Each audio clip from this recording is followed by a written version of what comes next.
Kamala's polls are cratering. Take a look at some of these numbers. We're going to get to them because I don't think that this can hold up. I realize that the media that's conducting the polls is extremely biased. And because of that bias, they're constantly sort of rephrasing questions in a way that will help Kamala. Let me be very clear. The media was not helping Joe Biden in Joe Biden's final days. Not at all. I mean, they did for a while. They got really, really, really mad if anybody dared to insinuate that he wasn't playing with all his faculties. Remember that? We had to hear lecture after lecture about how astute he was. Joe Scarborough's quote was, "This is the best Biden ever," right? He was totally awake, lucid, totally fantastic at his job. How dare you insinuate otherwise? And then gradually, slowly, although I would say it was actually pretty quick, once it all went down. Once Obama made the call and called his buddies Axelrod and David Plouffe and called the managing editor over at the New York Times and the former managing editor from the New York Times who now runs CNN, what do you know, called him, and called Jake Tapper, their buddy. Once they made the phone call to destroy Biden, they destroyed him. They totally, utterly destroyed him. And what happened? Biden sank in the polls as a result, right? Like how could he go up against all of that at that point? And so then they did this reversal and they made a decision. They were backing Kamala Harris, and now they're doing everything in their power to ensure that Kamala Harris is coming out ahead. And so that's some of the poll data that you see, which, by the way, is kind of perverse. I'm going to get to that in a second because NPR has one that just doesn't make any sense. But let me show you what the real numbers are showing. Let me go to the betting markets.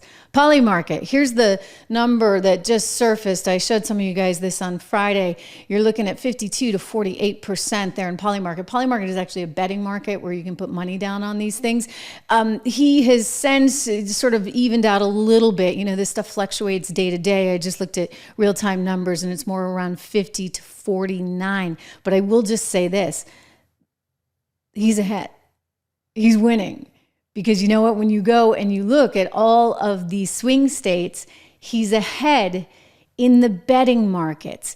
And then you got to go and take a look at the actual numbers. So there's been a couple of polls out of Pennsylvania, two of which that came out just last week, showing again he's ahead there. Pennsylvania, a key state responsible for a lot of electoral votes. You look at Rasmussen, he's significantly ahead there. This is from about 10 days ago. Trump 49 to Harris 45. Even a Fox poll that just came out last week, 50 to 49. So I think it's important to look at all of these and have some context around them, as opposed to say, I don't know, the NPR headline that reads, Harris's momentum continues as she ties with Trump in these swing states, except she's not really tying with him. It's just a little bit more of a toss-up. But things look so bad. You understand, again, how this is so orchestrated? Things were so bad, and they made them bad for Joe Biden. They made them really, really bad. And the headlines were so bad that anybody was going to look better in comparison, for goodness sakes.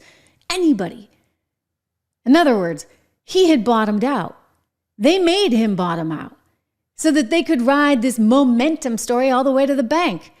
I wouldn't get too ahead of yourselves, guys. Look, things are still in play. Take a look at this. This is NPR's analysis by one of their reporters there.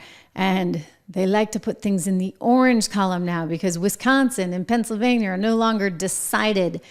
They're toss-ups. And then Nevada, it would lean GOP, but now it's a toss-up. North Carolina would lean GOP, but now it's a toss-up. Arizona would lean GOP, but now it's a toss-up. And Florida would be likely GOP, but now it's lean GOP. So this is their hope. They think somehow Kamala's going to be able to ride momentum all the way to the finish line.